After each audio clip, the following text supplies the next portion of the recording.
ওয়াইফকে নিয়ে একটা নোংরা কথা হবে আর আপনার হাজব্যান্ড এটাকে প্রোটেস্ট করবে না এবং ওই হাজব্যান্ড আপনার সাথে সংসার করে যাবে, এটা কি আপনি মেনে নেবেন যে সালমান শাহ কাপুরুষ ছিলেন? একদমই না।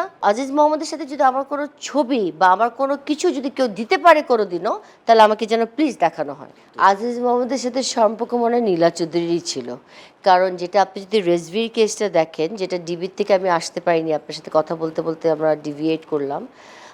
ডিভির পরে যখন সিআইডিটা আসে, তখন সিআইডিতে যে যে ফ্যানটাকে উনি তৈরি করেছেন রিজভিকে, সে ফ্যানটা কিন্তু পরিষ্কার বলেছে যে এটা আজিজ মোহাম্মদকে উদ্দেশ্য করে 7 কোটি টাকা পাওয়ার জন্য নীলা চৌধুরী এই পুরা গল্পটা সাজিয়েছে এবং ওই গল্পটার জন্যই কিন্তু আনন্যাচুরাল ডেথ থেকে হত্যা মামলায় এটা কনভার্ট করা হয়েছে, চেঞ্জ করা হয়েছে। কিন্তু উনি তো খালি আমাকে আসামি বলেন, উনি কোন সাহসে আসামি বলেন? Am I proven? আমাকে কি প্রুভ করা হচ্ছে যে আমি আসামি? তো উনি কোন সাহসে বলেন? উনি এগুলো বলেন কেন জানেন? মানুষ তো সব কথা মনে রাখবে না, ওই একটা দুটো ওয়ার্ড মনে রাখে।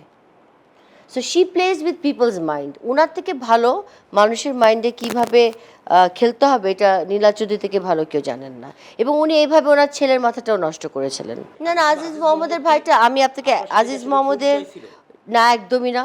জীবনে আমাদের দেখাও হয়নি, কথাও হয়নি, কোনো ডিবি কোনো কিছু বের করতে পারিনি, 2বার সিআইডি বের করতে পারিনি, কোর্ট থেকে বের করতে পারিনি, পিবিআই বের করতে পারিনি।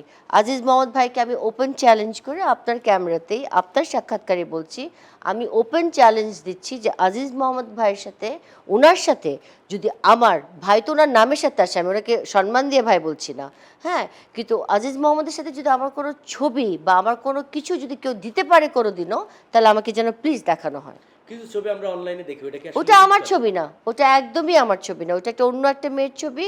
ওটা আজিজ মোহাম্মদ নিজেই এটা ক্লিয়ার করেছেন এবং ওটা সবাই আপনারা ভালো করে ছবিটা দেখবেন, আমার সাথে কোনো মিল নাই। এটা একটা অপরাধ চিত্র ম্যাগাজিনের মাধ্যমে নীলা চৌধুরী ব্যবসা করেছিলেন। অপরাধ চিত্র ম্যাগাজিন একটা ইমন মারা যাওয়ার 2-3 মাস পরেই বের করেছেন। সেখানে সব এগুলো বানোয়াট গল্পগুলো দিয়েছেন যে আজিজ মোহাম্মদের সাথে আমার একটা মারামারি হয়েছিল। আজিজ মোহাম্মদের সাথে সালমান শাহর সাথে যদি মারামারি হতো, আমি একটু কথায় কথায় বলি আপনাকে, যে যদি সত্যিকারেই মারামারি হতো, তখনকার দিনে কি কোনো ম্যাগাজিনে এটা আসতো না? কোনো পেপারে এটা আসতো না? ইমন কি কোনো স্টেটমেন্ট দিত না যে আমাকে আজিজ ভাই মেরেছে বা আমি আজিজকে মেরেছি, বা আজিজ ভাই কোনো স্টেটমেন্ট দিতেন না? হ্যাঁ, মানে আমার কথাটা বুঝতে পেরেছেন? এটা তো ধামাচাপা যেত না, দুজনই, স্পেশালি সালমানের কেসে it is a very sensitive case. হ্যাঁ, আপনি আপনার বউকে নিয়ে কথা বলছেন, you talking about your wife, about আপনি আপনার স্পাউসকে নিয়ে কথা বলছেন। হ্যাঁ, এখানে আপনার ওয়াইফকে নিয়ে একটা নোংরা কথা হবে আর আপনার হাজব্যান্ড এটাকে প্রোটেস্ট করবে না এবং ওই হাজব্যান্ড আপনার সাথে সংসার করে যাবে, এটা কি আপনি মেনে নেবেন যে সালমান শাহ কাপুরুষ ছিলেন? একদমই না, একদমই না। তো এটা কোনোদিন ঘটেই নাই, এটা সম্পূর্ণ ওনার মাথার। নীলা চৌধুরী এগুলো বলেছে টোপ ফেলে একটা একটা করে, যেভাবে এখন বলছে, যে আমরা এখন সবাই একটু জানেন যেহেতু আমাদের দেশের অবস্থা এখন যেরকম।